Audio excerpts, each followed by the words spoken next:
La pharmacovigilance, elle a en fait pour objet la surveillance, la prévention, la gestion des effets indésirables qui peuvent survenir avec tous les médicaments.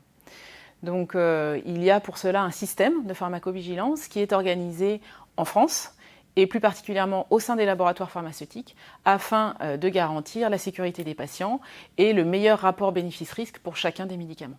On a les autorités de santé, bien sûr, qu'elles soient françaises, européennes ou mondiales.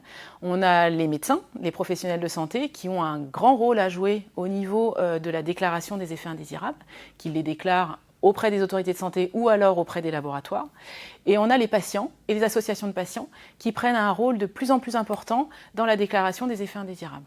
Ce qui est intéressant, c'est qu'en 2017, il y a plus de 82 000 cas d'effets indésirables qui ont été déclarés aux centres régionaux de pharmacovigilance, qui sont en lien avec l'ANSM, et que parmi ces 82 000 cas de pharmacovigilance, il y en a plus de 32 000 qui étaient déclarés par les patients.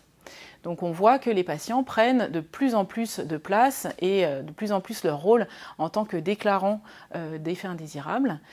Et si on regarde au niveau européen, tous les cas d'effets indésirables qui sont déclarés dans la base européenne de pharmacovigilance, qu'on appelle EudraVigilance, en 2016, la France était le 4e pays contributeur d'approvisionnement de cette base. Et donc on a un rôle clé à jouer au niveau de la surveillance des effets indésirables. Les laboratoires déclarent directement dans cette base EudraVigilance. Et donc, il y a un comité qui a été créé au niveau européen, qu'on appelle le PRAC. Ce comité est en charge d'évaluer les effets indésirables des médicaments européens. Donc évidemment, l'Europe, l'EMA, est aussi en lien avec les autres agences mondiales, que ce soit l'agence américaine, l'agence japonaise, etc.